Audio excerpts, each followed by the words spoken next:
기도하시겠습니다. 하나님 감사합니다. 어젯밤에도 평안히 잠들게 하시고 오늘도 우리를 깨워주시사 하루의 첫 시간 하나님께 예배하며 출발하게 하신 것을 감사드립니다. 하루 종일 우리와 동행하여 주셔서 어디에서 무엇을 하든지 하나님의 영광을 드러내는 거룩한 그리스도인의 삶을 살아가게 하여 주시옵소서. 답답하고 괴로운 마음을 다 주님께 맡기고 기도할 때에 문제보다 크신 하나님을 깨닫게 하여 주옵시고 마음의 슬픔과 염려가 다 떠나가고 기쁨과 감사와 평안이 가득한 귀한 한날이 되게 하여 주시옵소서. 우리 기도에 응답하시는 예수 그리스도의 이름으로 기도 올리옵나이다. 아멘. 오늘 말씀은 고린도전서 12장 9절과 10절 말씀입니다. 다른 사람에게는 같은 성령으로 믿음을, 어떤 사람에게는 한 성령으로 병 고치는 은사를, 어떤 사람에게는 능력 행함을, 어떤 사람에게는 예언함을, 어떤 사람에게는 영들 분별함을, 다른 사람에게는 각종 방언 말함을, 어떤 사람에게는 방언들 통역함을 주시나니. 아멘. 오늘은 고린도전서 12장 9절과 10절 말씀으로 외적인 은사는 소리가 나지 않습니다 라는 제목의 말씀을 함께 나누고 기도하는 시간을 갖겠습니다. 여러분, 지난 월요일 6월 2일부터 목요일까지 일리노이주의 디트로이트 한인감리교회에서 GMC 한미연회 두 번째 연회, 공식적으로는 정식 첫 번째 연회가 열렸습니다. 보이시죠? 눈물과 감동과 은혜로 충만한 이 연회를 위해서 기도로 후원해 주신 모든 LA 베이직 교회 성도님들께 진심으로 감사를 드립니다. 연회에 참석하면서 너무 걱정되는 것 한 가지와 너무나 자랑스러운 것 한 가지가 있었습니다. 너무나 걱정되었던 것 한 가지는 제가 제 외모 중에서 가장 자신 있는 부분이 얼굴인데 갑자기 이마를 중심으로 대상포진이 와서 여기저기 얻어맞은 것 같은 이 얼굴로 한미연회 첫날 저녁 예배 사회를 봐야 되는데 우리 서부지방 목사님들이요, 얼굴로는 우리 서부지방에서 이성기 목사님보다 잘생긴 사람이 더 없다 하고 저를 강력히 추천해 주셨는데 사회를 보면 여러 번 카메라에 이렇게 등장할 거 아니에요? 이를 어쩌나, 이 상처 때문에 잘 못 나올 텐데 하는 그런 걱정이 있었습니다. 아니나 다를까 이마에 이 중간에 습윤 패드를 붙인 걸 보고 얼굴이 부처님 얼굴 같았다. 그런 목사님이 있기는 했지만은 하나님의 은혜로 무사히 첫 예배 사회를 큰 실수 없이 잘 진행할 수 있었고요. 얼마나 하나님 앞에 감사하고 또 기뻐했는지 모릅니다. 아무것도 염려하지 말고 오직 모든 일에 기도와 간구로 너희 구할 것을 감사함으로 하나님께 아뢰라 하는 말씀이 있잖아요. 모든 지각에 뛰어난 하나님의 평강이 그리스도 예수 안에서 마음과 생각을 지키시리라. 그 말씀이 있잖아요. 그 말씀이 정말 그대로 이루어졌습니다. 너무나 자랑스러웠던 것은요, LA에서 오신 여러 교회 중에서 우리 LA 베이직 교회의 장로님들 3분, 권사님들 4분, 총 7분이 함께 저와 가셨는데 사진 보이시죠? 7명의 완전체가 저를 떡하니 뒷받침해 주셔가지고 제 어깨뽕이 팍 올라갔다고 하는 거예요. 부럽다고 말씀하시는 목사님들이 참 많았습니다. 또 7분 중에서 연회적으로 아주 중요한 직책들을 맡게 되셔서 서부지방을 대표하는 장자교회가 된 것 같은 그런 기분이 들었습니다. 얼마나 뿌듯했는지 몰라요. 사랑하는 성도 여러분, 미 전역에서 가장 어렵게 영적 전투를 벌이고 있는 우리 서부지방, 그 서부지방을 대표하는 교회가 우리 LA 베이직 교회인 것, 그것을 자랑스러워 하시고요. 하나님이 주인 되시는 것 절대 잊지 마시고 주님 안에서, 그리스도 안에서 든든하게 서가는 아름다운 교회를 함께 이루어 가시기를 주님의 이름으로 축원드립니다. 여러분, 지난주에 드린 말씀, 지난 주일에 드린 말씀을 혹시 다 기억하십니까? 전교인 수련회에 연이어서 카리스마, 은사에 대한 말씀을 드렸습니다. 내적인 은사 3가지에 대해서 말씀드렸죠. 첫 번째가 뭐예요? 지혜의 말씀 은사에 대해서 말씀드렸습니다. 잘 성경을 적용하는 은사가 지혜의 말씀 은사다. 욥의 세 친구가 욥을 찾아와서 일주일 동안 아무 말 없이 욥 곁에 있어주는 지혜의 말씀 은사가 있었다. 그런데 일주일 후에 이 욥의 세 친구가 말 충고를 시작하면서 위로가 아니라 더 큰 상처를 주게 되었다. 그 말씀을 드렸습니다. 지혜의 말씀 은사는 말을 많이 하는 게 아니라 침묵이 때로는 더 중요한 힘이 되는 은사다. 그게 지혜의 말씀 은사다. 잘 들어주는 것, 그 은사가 바로 지혜의 말씀 은사다 하고 말씀드렸습니다. 여러분, 한 주간 지혜의 말씀 은사를 잘 사용하셨습니까? 혹시 위로한답시고 다른 사람에게 말을 함으로 오히려 그 사람에게 더 큰 상처를 주는 것은 아니었습니까? 지식의 말씀 은사는요, 말씀을 잘 해석하는 은사다. 지혜의 말씀 은사보다 사실 더 우선해야 되는 은사일 수도 있다 하고 말씀드렸습니다. 성경 말씀을 잘 해석함으로 이단 사이비에 빠지지 않도록 조심해야 된다. 엉뚱한 성경 해석을 하는 성경 공부하자 하고 우리 믿는 사람에게 침투하는 그런 유혹을 조심해야 된다 하고 말씀드렸습니다. 마지막 은사는 뭐였어요? 믿음도 은사다 하고 말씀드렸습니다. 성령의 역사로 성경 말씀이 창세기 1장 1절부터 요한계시록 22장 21절 끝절까지 다 그대로 믿어지는 것이 또한 은사다. 믿지 못하고 그냥 장례 잘 치러줄 교회, 그렇게 교회를 다니는 것은 종교생활하는 것이다 하고 말씀드렸습니다. 여러분, 믿음의 은사가 넘치는 그런 지난 한 주간을 살아가셨습니까? 믿음이 더 확고해지시기를 주님의 이름으로 부탁드립니다.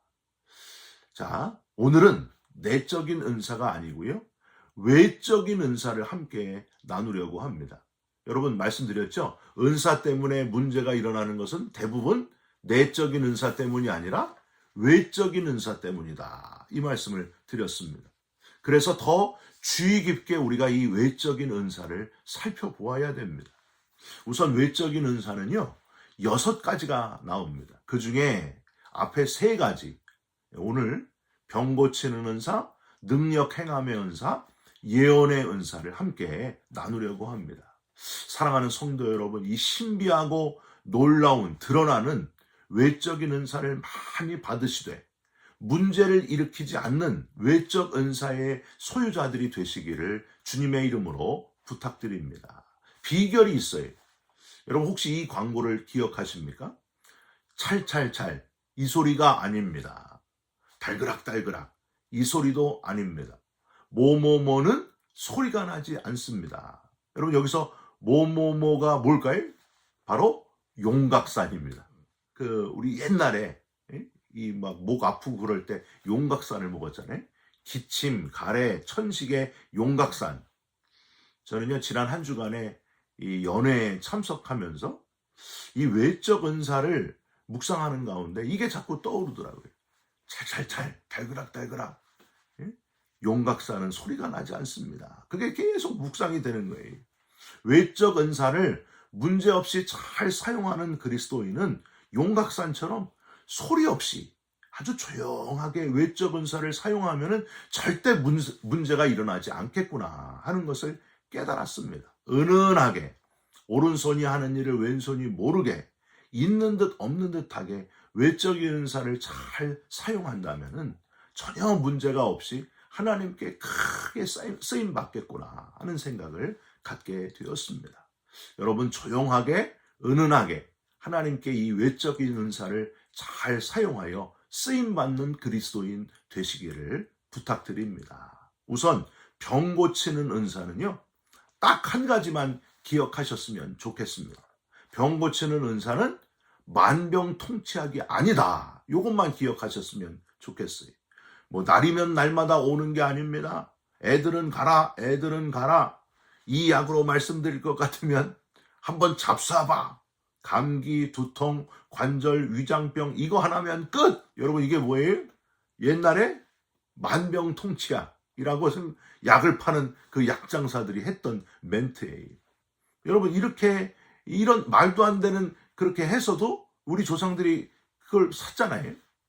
여러분 이렇게 만병통치약이라고 약을 팔던 약상수처럼 병 고치는 은사가 비슷하게 취급된다는 거예요. 세계 최초 유튜브 신유 집회, 초자연적 동시다발 치유의 현장을 보라. 희귀병으로 병명이 없는 자, 급성, 만성, 장기질병, 약을 먹어도 치료가 안 되는 자, 신경통, 류마티스, 관절염, 각종 암과 불치병 와보라. 불. 옷깃만 스쳐도 불길이 타오르며 앞치마와 손수건만 얹어도 신유의 불길이 들어가면 그림자만 밟아도 불길이 타오르는 불의 종, 수많은 장애인을 치료하는 놀라운 일을 와서 보라. 강하게 뜨겁게 매일 밤 0시 불타는 영권의 밤. 제가 이런 광고를 보고 얼마나 웃었는지 몰라요. 여러분 이런 신유의 은사를 강조하는 포스터를 보시면은요, 황당하게도 주인공 예수님이 거의 보이지를 않아요. 여러분 주인공 누구예요? 예수님이세요. 그분의 역사로 우리 질병이 치료되기도 하는 건데 그런 건 다 없고 사람이 주가 돼가지고 어느 그런 집회에 가보면은요, 또 신기한 거는요, 병이 나았다고 하는 사람들 중에 정말 완치돼가지고 건강하게 사는 사람이 생각보다 아주 드물었다 하는 사실입니다. 여러분 신유의 은사는 하나님께서 병원과 의술이라는 은사를 인간에게 주시기 이전에 아주 강하게 나타났다는 사실을 여러분 알고 계십니까?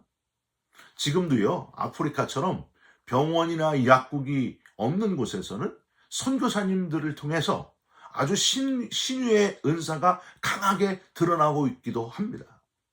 안타까운 거는 내 육신의 질병을 치유해 주어야만 하나님이 살아계신 하나님이시고 내 육신의 병을 치유해 주시지 않으면 자기 자신을 신앙의 실패자로 여기는 그런 안타까운 사람들이 있다는 거예요. 여러분 예수님이 병을 고쳐주시고 뭐라고 하셨어요? 아무에게도 말하지 말라고 당부하셨습니다. 왜 그러셨을까요? 육신의 병을 고침받는 것이 중요하지만 그게 신앙에서 가장 중요한 것은 아니기 때문입니다. 예수님은 인간들이 하나님 나라가 아니라 영혼 구원이 아니라 자꾸만 육신의 병 낫는 것 자체를 목적으로 삼는 것을 너무나 안타까워하셨습니다. 여러분 사도 바울이요, 눈에 안질이 있었잖아요. 고쳐졌습니까? 3번이나 하나님께 구했는데 고쳐지지 않았습니다. 하나님이 뭐라고 하셨어요? 내 은혜가 내게 족하도다. 이는 내 능력이 약한 데서 강하여짐이라. 고쳐지지 않았지만은 사도 바울은 더 크게 하나님께 순교자로, 가장 복음 많이 전하는 자로, 신약 성경의 13권을 쓸 정도로 아주 크게 복음 전하는 자로 쓰임 받았습니다. 눈에 안질이 그대로 있었지만은 더 크게 쓰임 받았다는 거예요. 병든 몸이기 때문에 오히려 하나님 밖에는 의지할 수 없었다고 하는 겁니다. 여러분 오히려 질병이 주는 그런 특별한 유익을 우리는 생각할 수 있어야 됩니다. 전교인 수련회 때 말씀드린 대로 육신의 질병만 제발 고쳐달라 하는 엄마 저쪽 그런 모습, 미숙한 모습, 연약한 모습을요, 이제는 벗어날 수 있어야 됩니다. 넘어설 수 있어야 됩니다. 병원이 오히려 하나님의 은혜를 회복하는 산실이 되기도 합니다. 병에 걸렸기 때문에 겸손해지고요, 질병을 통해서 나의 유한함을 깨닫게 되고 인간은 점점 죽어가는 한계 있는 존재다 하는 사실을 발견할 수 있다고 하는 겁니다. 연약하기 때문에 하나님을 찾게 된다는 거예요. 시편 119편 71절 고난받는 것이 내게 유익이라 이로 말미암아 내가 주의 율례들을 배우게 되었나이다. 육신의 질병에서 나음을 입는 것이 감사한 일이지만은 영혼이 건강하게 되는 것이 더 큰 신유의 은혜다 하는 사실을 잊지 마시기를 주님의 이름으로 부탁드립니다. 두 번째 은사는요, 능력 행함의 은사입니다. 많은 분들이 이 능력 행함의 은사를 희한하고 마술적인 능력으로 오해하는 경우가 많아요. 여러분, 한국 그리스도인들은요, 이 이성적인 것보다는 신앙생활을 감성적인 것에 치우쳐서 할 때가 많습니다. 그래서 여러분, 이 감정만 잘 움직이면은요, 거기에 막 이렇게 집착하는 경향이 우리 한국 사람들에게 있어요. 희한한 능력을 행한다고 하면은 이성적으로 잘 생각해 보지를 않고 그냥 너도 나도 우르르 몰려가는 경우가 꽤 있습니다. 혹시 여러분 사람들을 이렇게 뒤로 넘어뜨리는 그런 신앙 집회를 아시거나 가보신 적이 있으십니까? 부흥 강사가 안수만 하면 사람들이 막 뒤로 넘어가는 거예요. 저희 어머님도 친구 권사님 따라가지고 어떤 집회에 참석했는데 거기가 그런 집회였대요. 뒤로 막 넘어가는, 넘어뜨리는 그런 집회였대요. 여러분, 집회에서 뒤로 넘어갔다. 그 넘어간 다음에 삶이 어떻게 바뀌셨습니까?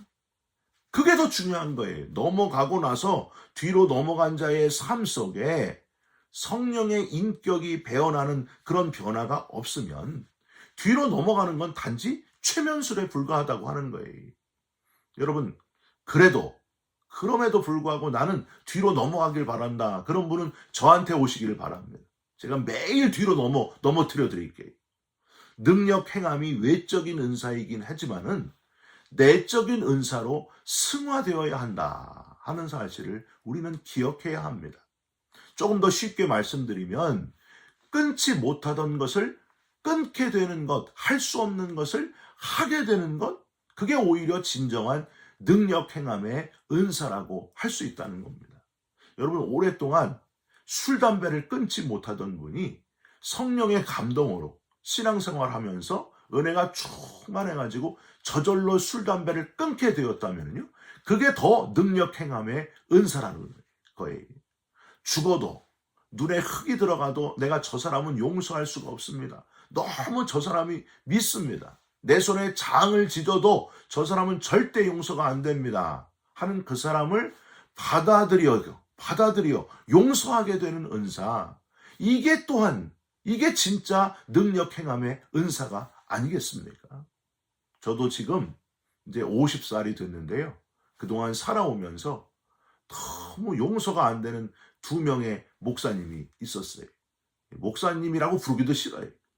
그분들 때문에 너무 제 안에 막 미움과 분노가 늘 있었는데 어느 순간 은혜가 충만해지다 보니까 그 미워하는 마음이 나도 모르게 없어지더라고요. 불쌍하게 여겨지더라고요. 아, 이게 능력 행함의 은사구나 하는 사실을 깨닫게 되었습니다. 사랑하는 성도 여러분, 최면술, 마술 같은 것이 아니라 참 능력 행함의 은사를 내게 주옵소서 하고 기도하시고 놀라운 변화의 역사가 일어나는 능력 행함의 은사자들이 되시기를 주님의 이름으로 부탁드립니다. 마지막으로 가장 요상한 외적인 은사, 바로 예언의 은사입니다. 신비한 예언 기도를 해준다는 분을 찾아가가지고 미래에 일어날 일을 물어보는 그런 사람들이 있어요. 사랑하는 성도 여러분, 점쟁이식 예언 기도의 위험성을 아주 예민하게 깨닫고 있으시기를 부탁드립니다.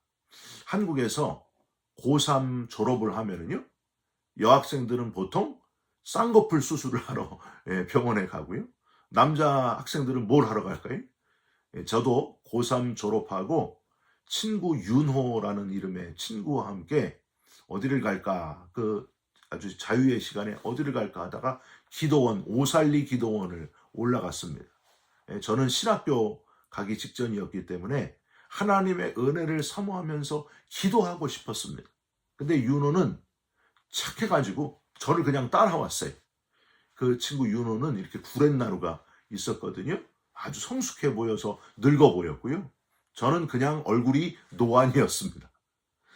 들어가서 이제 기도를 하는데 오살리 기도원에서 둘이 기도를 하고 있는데 위에 흰 셔츠와 아래 검은 치마를 입으신 이제 할머니 전도사님들이었던 것 같아요. 그분들이 이렇게 돌아다니면서 여기저기 기도를 해주고 있었습니다. 저는 제발 우리한테는 오지 마십시오. 우리한테는 오지 말게 하여 주옵소서 그렇게 기도하고 있었어요. 아니나 다를까 저와 친구를 멀리서 오셔가지고 붙잡고 기도해주고 싶다는 거예요. 거절하기는 미안하고 반신반의하면서 가만히 있었더니 저와 친구의 어깨를 붙잡고 이 할머니 전도사님이 기도를 해주시는데 이렇게 기도를 하시는 거예요. 하나님, 사랑하는 두 아들이 하나님 앞에 엎드려 간절히 기도합니다. 나이가 차가지고 결혼할 배우자를 위해서 주의 성산에 올라와서 눈물로 기도하고 있사오니 곧 만나게 하여 주옵소서. 순적히 만나게 하여 주옵소서. 그렇게 기도를 해주시는데 정말 노맨을 하고 싶었어요. 이건 아니지 않느냐. 전도사님이 가신 다음에 제가 하나님께 기도했어요. 하나님, 이게 아닙니다. 이게 아닙니다. 외적인 은사, 예언 은사는 헬라어로는요, 프로페테이아, 히브리어로는 나비라고 발음을 하는데 점쟁이식으로 미리 일어날 일을 말해주는 사람이란 뜻이 아니고요. 바로 하나님의 말씀을 맡은 사람이다. 그런 뜻을 가지고 있습니다. 한자로 보면은 미리 예자가 아니라 맡길 예자를 사용하는 그런 단어라는 거예요. 그게 정확한 뜻입니다. 하나님의 말씀을 맡아서 전하는 여러 일 중에 하나가 미래에 대한 일일 수도 있다는 거예요. 그런데 이 프로페테이아의 가장 중요한 뜻은 하나님의 말씀을 맡아서 과거를 해석을 하고 그리고 현재를 해석하고 미래를 해석해주는 그런 사람을 뜻합니다. 과거에 하나님이 내게 이런 일들을 하셨는데 현재는 이렇게 해석하고 이렇게 적용해야 하고 미래를 위해서 잘 준비하기 위해 옳은 어떤 길을 걸어가야 옳은 길인지를 말해주는 사람, 그 사람이 바로 예언의 은사를 받은 사람이라고 하는 겁니다. 예수님께서 바로 이 예언의 은사를 받은 사람의 대표자셨습니다. 그래서 과거에 하나님이 어떻게 역사하셨음을 말씀해 주셨고 지금 너희들이 어떻게 살아야 된다 하고 교훈해 주셨고 미래의 하나님의 나라, 하나님 품에 대해서 말씀해 주시고 천국에 대해서 말씀해 주시면서 우리에게 교훈해 주셨습니다. 이게 바로 예언의 은사를 받은 모습이라고 하는 겁니다. 사랑하는 성도 여러분, 하나님 앞에서 이 외적인 은사들을 다 받으셨으면 좋겠어요. 예언의 은사도 받으시고 그리고 능력 행함의 은사도 받으시고 신유의 은사도 다 받으시되 아주 보이지 않게 조용하게 이 은사를 받아서 잘 사용하시고 하나님께 귀하게 쓰임받는 저와 여러분들이 다 되시기를 주님의 이름으로 축원드립니다. 기도하겠습니다. 하나님 감사합니다. 나를 부르신 하나님의 뜻을 깨닫게 하여 주시옵소서. 우리에게 외적인 은사들을 베풀어 주셔서 병 고치는 은사가 우리에게 나타나게 하시고 주의 능력을 행하는 은사를 주시며 하나님의 뜻을 전하는 과거와 현재와 미래를 정확하게 통찰하고 전해주는 예언의 은사자들이 되게 하여 주시옵소서. 오늘도 하루를 살아갈 때에 우리와 동행해 주시고 은사로 충만한 쓰임받는 그리스도인 되게 하여 주시옵소서.